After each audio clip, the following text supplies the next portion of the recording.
네, 감사합니다. 임성훈 강사입니다. 오늘은 신명기 19장 1절에서 13절까지 보도록 하겠습니다. 제가 가진 성경 구약 291페이지입니다. 제가 읽어드립니다. 내 하나님 여호와께서 이 여러 민족을 멸절하시고 내 하나님 여호와께서 그 땅을 내게 주심으로 내가 그것을 받고 그들의 성읍과 가옥에 거주할 때에 내 하나님 여호와께서 내게 기업으로 주신 땅 가운데서 새 성읍을 너를 위하여 구별하고 내 하나님 여호와께서 내게 기업으로 주시는 땅 전체를 새 구역으로 나누어 길을 닫고 모든 살인자를 그 성읍으로 도피하게 하라. 살인자가 그리로 도피하여 살만한 경우는 이러하니 곧 누구든지 본래 원한이 없이 부지 중에 그 이웃을 죽인 일, 가령 사람이 그 이웃과 함께 벌목하러 살림에 들어가서 손에 도끼를 들고 벌목하려고 찍을 때에 도끼가 자루에서 빠져 그 이웃을 맞춰 그를 죽게 함과 같은 것이라. 이런 사람은 그 성읍 중 하나로 도피하여 생명을 보존할 것이니라. 그 사람이 그에게 본래 원한이 없으니 죽이기에 합당하지 아니하나 두렵건대 그 피를 보복하는 자의 마음이 복수심에 불타서 살인자를 뒤쫓는데 그 가는 길이 멀면 그를 따라 잡아 죽일까 하노라. 그러므로 내가 내게 명령하기를 새 성읍을 너를 위하여 구별하라 하노라. 내 하나님 여호와께서 내 조상들에게 맹세하신 대로 내 지경을 넓혀 내 조상들에게 주리라고 말씀하신 땅을 다 내게 주실 때에 또 너희가 오늘 내가 너희에게 명령하는 이 모든 명령을 지켜 행하여 내 하나님 여호와를 사랑하고 항상 그의 길로 행할 때에는 이 셋 외에 새 성읍을 더하여 내 하나님 여호와께서 내게 기업으로 주시는 땅에서 무지한 피를 흘리지 말라. 이같이 하면 그의 피가 내게로 돌아가지 아니하리라. 그러나 만일 어떤 사람이 그 이웃을 미워하여 엎드려 그를 기다리다가 일어나 상처를 입혀 죽게 하고 이 한 성읍으로 도피하면 그 본 성읍 장로들이 사람을 보내어 그를 거기서 잡아다가 보복자의 손에 넘겨 죽이게 할 것이라. 내 눈이 그를 긍휼히 여기지 말고 무죄한 피를 흘리는 죄를 이스라엘에서 제하라. 그리하면 내게 복이 있으리라. 아멘. 네, 오늘 도피성에 대한 내용을 좀 나누고자 합니다. 우리 19장 어제부터 다 읽으시니까요. 전체적으로 요약을 좀 한다면 고의적으로 살인을 저지른 자는 사형이지만 부지 중에 사람을 죽이면 도피성으로 피신함으로 생명을 보존할 수 있었습니다. 이는 피해 보복이 악순환이 되는 것을 막기 위한 조치였죠. 그리고 형선고와 집행에 있어 증인의 역할이 매우 중요시 되었던 만큼 위중죄도 엄하게 다스려졌습니다. 위중죄에 대한 형벌은 동일한 보복법에 따라서 시행되었습니다. 그러니 함부로 위중의 죄를 지면 안 되죠. 그런데 요즘은 이 위중죄가 너무 약한 것 같아요. 그래서 함부로 모함하고 뒤에서 이상한 얘기하고 정치인들이나 뭐 또 좀 유명한 사람들에게 이렇게 위중죄 해가지고 엉뚱하게 만드는 경우 이미 다 소문은 다 났고 이상하게 됐는데 법으로 제대로 처벌할 수 없는 그런 경우를 보게 되는 것 같습니다. 예전에는 똑같이 예를 들어 제 살인했습니다 라고 막 이렇게 했던 사람들은 나중에 그게 아닌 게 밝혀지면 똑같이 그 죄만큼 자기가 살인죄를 당하는, 그러니까 조심해야겠죠. 그렇게 함부로 할 수 없었겠죠. 여튼 그런 이렇게 정말 이 죄에 대해서 굉장히 좀 공평하게 이렇게 이야기하는 부분을 우리가 보게 됩니다. 자, 먼저 1절부터 3절까지는 우리가 잘 아는 도피성의 이제 지정인데요. 서부 요르단의 새 도시를 도피성으로 지정하여 이제 피신할 수 있도록 이제 했습니다. 신명기 19장 3절에서는 영토의 경계를 셋으로 이제 나누도록 이제 지시를 하죠. 네.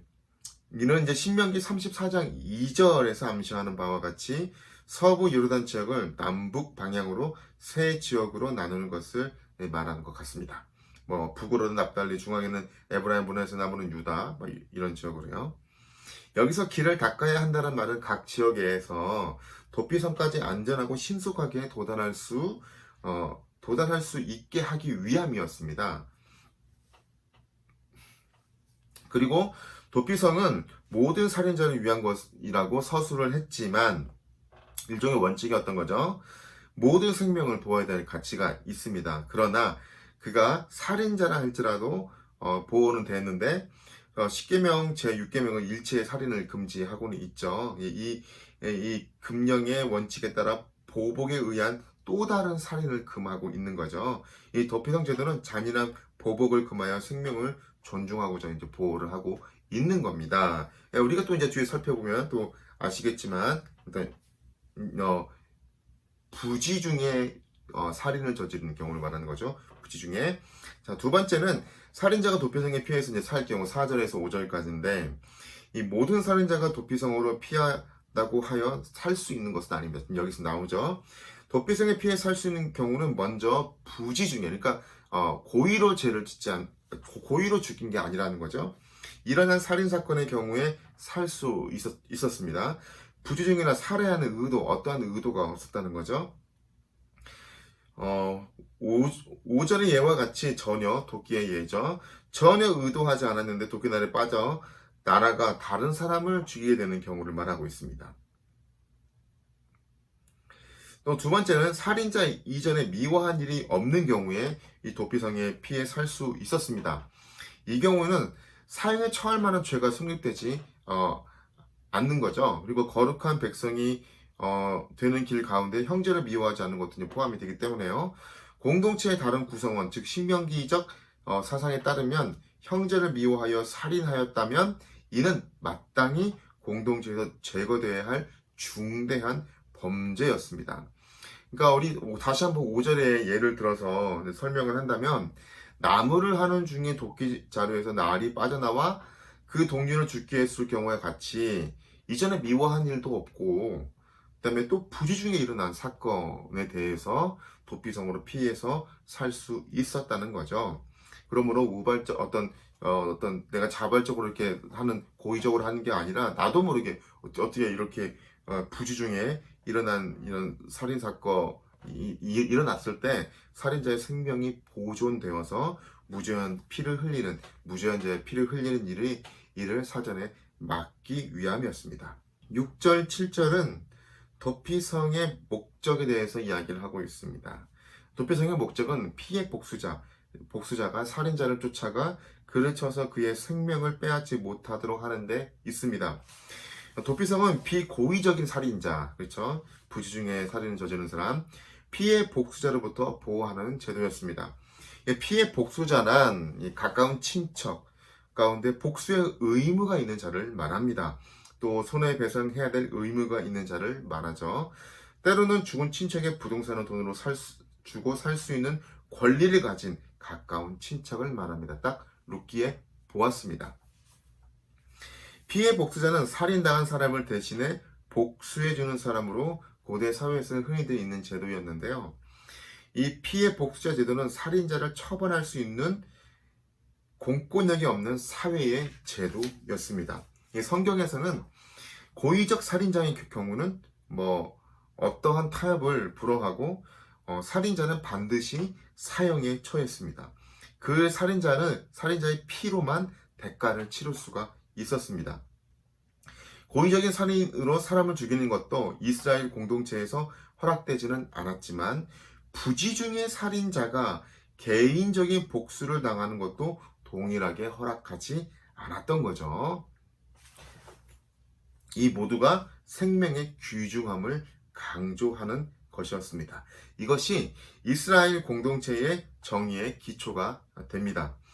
결국 현대사회의 입장에서 볼 때 매우 이상해 보이는 이 피해 복수자라는 풍습투에는 인간의 생명의 가치와 존엄에 대한 깊은 존중심은 물론 살인 행위에 대한 깊은 분노와 애도의 정서가 깔려 있습니다. 그러니까 사람의 생명을 함부로 다루지 말라라는 그런 깊은 분노와 애도가 담겨 있는 거죠. 그다음에 사람의 생명에 대한 존중이 담겨져 있는 거죠. 서두에도 얘기했습니다만 위증죄, 위증죄 요즘 그냥 너무 쉽잖아요. 그리고 법이 좀 뭔가 약하다는 느낌을 좀 받기도 합니다. 제가 법학자는 아니라서 뭐라고 말할 수는 없지만 이 법은 엄중해야 되는 것 같습니다. 그래야 그 법의 효력이 처음에는 좀 엄중하고 힘들지 모르겠지만 아마 미치는 영향은 전체적으로 굉장히 클 거라고 생각합니다. 물론 범죄한 사람에게도 뭐 때론 기회를 주고 그 장발장 레미제라블처럼 새로 정말 개과천선할 수 있다는 뭐 기회는 사회적 기회는 줘야겠지만 법에 대한 대가는 반드시 자기가 저지른 저지른 죄에 대한 만큼 법에 대한 대가는 치르도록 하는 것이 참 맞다라는 생각이 들기도 합니다. 물론 사람이라 정상 참작도 필요하겠죠. 자, 그래서 오늘도 말씀을 보면 살인죄는 죽이라고 되어 있잖아요. 그런데 자신이 고의로 저지르지 않는 이런 살인죄에 대해서는 다시 한번 또 이게 하나님께서 피할 길을 예비하셔서 살릴 수 있는 이렇게 이런 방안을 또 성경을 통해서 제시하고 있잖아요. 그래서 참 정말 이 어찌 보면 피해 보복자라는 이런 부분들이 참 이상하고 복수자니 네가 어벤져스니 이렇게 말할 수도 있겠지만 그 정도로 생명이 소중하다. 생명의 존엄함 또 정말 그 생명의 가치에 대한 이 존엄함과 그 살인 행위에 대한 분노와 깊은 분노와 어떤 애도의 정서가 깔려 있다는 것을 우리가 다시 한번 생각해 봐야 될 것 같습니다. 네, 그리고 계속해서 도피성으로 이제 8절에서 10절까지는 영토 확장이 있을 경우 세계 도피성을 추가하는 얘기를 하고 있고요. 또 11절부터 13절까지는 도피성으로 피신할 수 없는 경우에 대해서도 또 이야기를 하고 있습니다. 그러니까 피신할 수 없는 이 도피성. 그러니까 여기서는 어떤 게 나올까요? 맞습니다. 우발적 살인이 아니까, 그러니까 그 고의적인 살인을 하는 경우. 가장 대표적인 예가 그 동료를 이전에 미워하여 그를 살인한 경우. 그러니까 이전에 미워했다는 구체적인 증거로 계획된 범행을 들 수 있는 거죠. 살인자가 어디 숨어 기다렸다가 그를 미워하여 살해코자 한 이가 나타나면 그에게 달려들어 그를 쳐 죽일 경우. 그러니까 고의적인 계획적인 이런 범죄였다는 거죠. 이런 명백히 계획적 살인으로서 살인자가 도피성으로 피신한다 할지라도 그는 살 수가 없었습니다. 그 도피성의 장로들이 그를 체포할 사람들을 보내어 그를 잡아 피해 복수자에게 넘겨줘야 했기 때문입니다. 참 이런 걸 본다면 참 하나님의 법이 공평하다라는 것을 볼 수 있습니다. 사실은 이런 눈에는 눈, 이에는 이 법이요. 원래는 사랑의 법입니다. 공평한 법이었어요. 좀 이상하게 생각할 수도 있겠지만 우리 예수님의 이런 사랑의 법에 너무 익숙해져 있잖아요.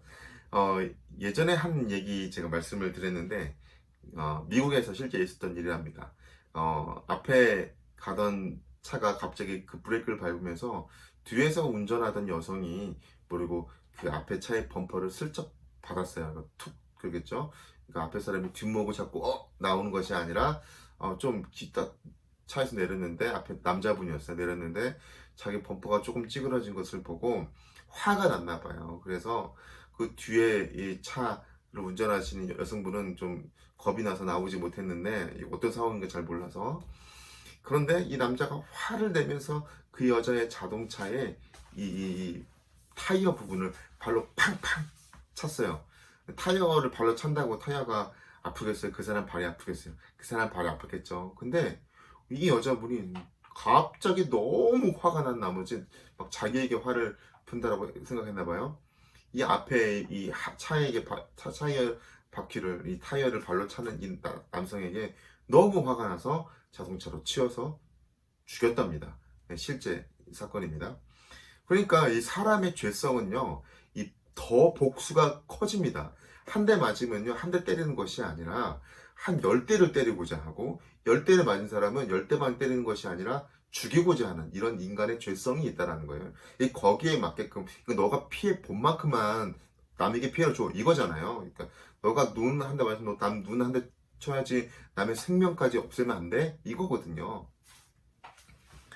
그러니까 그나마 좀 공평한 것 같아요. 네. 물론 이게 더 예수님의 사랑의 법으로 용서해주면 더 좋겠죠.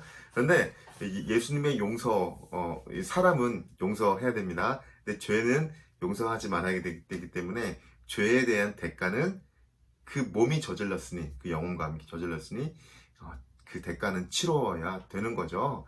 그래서 이제 도피성으로 피할 수 없는 경우에는 이렇게 고의적으로 살인한 경우는 피할 수가 없었습니다.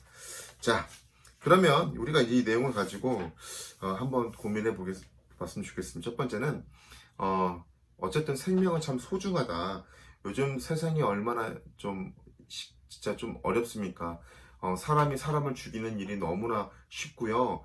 뭐 진짜 아이들을 해야 하는 경우들, 아유 이게 왜 그런 건지 진짜 너무너무 그렇습니다. 전쟁으로 막 우크라이나, 러시아 거기서는 대량 살상이 이루어지고 저희는 스마트폰으로 그걸 보고 있죠. 또 얼마 전에 그 돌려차기 사건, 전 누군지도 몰랐는데 여성분을 돌려차기로 차가지고 거의 뭐 진짜 너무 씻을 수 없는 상처를 줬더라고요. 무슨 유튜버가 그 정체도 이제 사진도 올리고 뭐 그러던데, 뭐 그런 일들. 또 그 어디 스웨덴에서는 난민 그 어디 저기 어디죠? 무슬림 같은데 이렇게 뭐 쓰고 와가지고 칼로 그냥 유모 차 있는 아이들을 막 해하고, 그래서 막 뭐 부모님들이 몸을 던져가지고 뭐 상처를 입으면서 아이를 보호하고 그랬잖아요. 다행히 죽진 않았지만 아이들 막 상처받고 뭐 이렇게 막 이렇게 칼로 이렇게 상처를 받고, 아무튼 왜 그런 일들이 벌어지는지 모르겠어요. 사람의 생명을 너무 정말 무가치하게 여기는 것 같은, 이런 걸 볼 때마다 정말 너무 안타깝다. 인간의 생명이 얼마나 소중한데, 자, 그러니까 우리가 오늘 도피성을 보면서 그런 거 아닙니까? 잔인한 어떤 보복을 금하고 생명을 존중하고자 했던 거 아니에요? 그러니까 그에 대한 고의로 했던 사람들은 뭐 예외였지만 부지 중에 있던 사람 보호하기 위한 거 아니었습니까? 하물며 살인자라도 고의로 저지르지 않은 사람을 보호하고자 했잖아요. 그런데 요즘은 왜 이렇게 사람의 생명을 너무 쉽게 여기는지 정말 안타깝다라는 생각이 듭니다. 그래서 오늘은 생명의 소중함을 위해서 한번 기도했으면 좋겠습니다. 우리나라에 흐르는 이 생명을 경시하는 풍조가 사라지게 해달라고, 또 한 사람 한 사람을 정말 존엄한 하나님의 형상으로 우리가 대하고 존중하게 해달라고, 특히 가족부터 우리 한번 기도하겠습니다. 하나님 감사합니다. 오늘 온 데 가운데 생명을 소중하게 여길 수 있도록 인도해 주시옵소서.